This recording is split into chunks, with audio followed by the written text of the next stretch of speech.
So today I want to talk about kind of the two villains that I feel like haven't had a big spotlight put on them for Spider-Man No Way Home, and that is the Sandman and the Lizard. And I kind of want to just give my thoughts about what potentially might be happening with those two. So if you enjoyed this video today, feel free to like and subscribe for future Marvel content. So obviously for Spider-Man No Way Home, and with all my Spider-Man No Way Home videos, I don't like to talk about actual legitimate leaks that have happened because I don't want people to potentially be spoiled for the movie if they don't want to, so I'm only going to speculate using knowledge that we already know from the trailers and things that the actual cast members have said.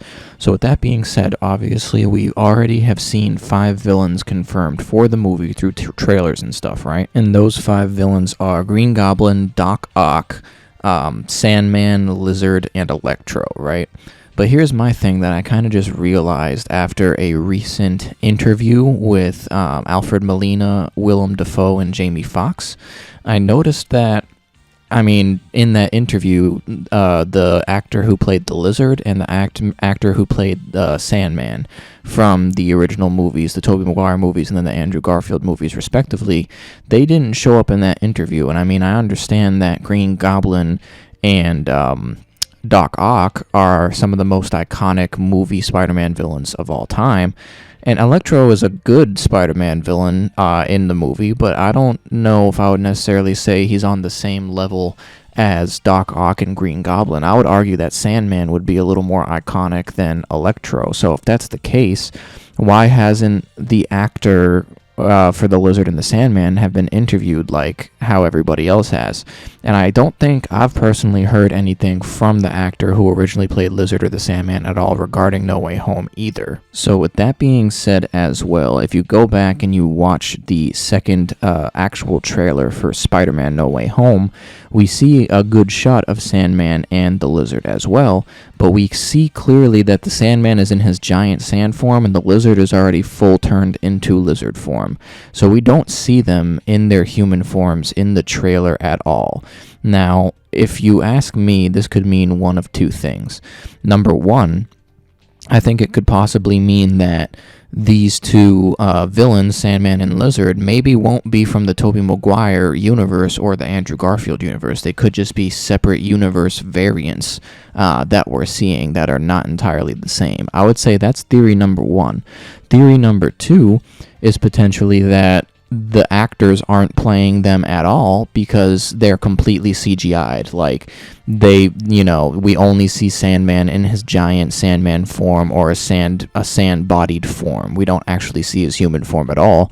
And the same thing might go for Lizard, and he might not actually speak at all. Neither of them might actually speak. And if I'm being honest, if this happens to be the case, it's going to upset me a little bit, because why couldn't you just get the original actors to come back and play if that was the case? And then I do think there could be a third option. I think the third option is potentially, I should always say potentially, at least regarding Sandman, is that it's not actually Sandman at all, and it actually could be Mysterio, because we've already seen Mysterio create a giant type of Sandman illusion in Far From Home. Now, I don't know if I necessarily hope that this is the case, but it could just be why we haven't seen the actor for Sandman come out and say anything, or at least I haven't yet. I could very well be wrong, but I've only really seen anything from Willem Dafoe, Alfred Molina, and Jamie Foxx. So now, if we are going with this logic, the 5 villains that have confirmed now would be Green Goblin, Doc Ock, Electro, Mysterio, and potentially the Lizard, because I don't think Mysterio would make a Lizard-type illusion. We're just already familiar with the Sandman-type illusion that he's already created. And then further than that, if they're going to actually complete the Sinister Six, then the 6th villain could be Venom, and that could just tie it back to the Sony universe and Venom Let There Be Carnage. So that could be potentially what they're doing with it. I'm not entirely sure though. I just think it's odd that obviously I understand why a lot of the focus is on Green Goblin and Doc Ock especially, but I just think it's odd that I haven't personally, or it's not being projected in the public a lot, that anything's coming out of the actors who played the original Sandman or the original Lizard. But I digress. Comment if you agree with this theory, or if you think it's also strange that these two actors haven't really been talked to that much in comparison to the others. So if you enjoyed this video today, feel free to like and subscribe for future Marvel content. We're almost at Spider-Man No Way Home in about 2 days, so it's about to get real crazy in the MCU. But I appreciate you for watching the video.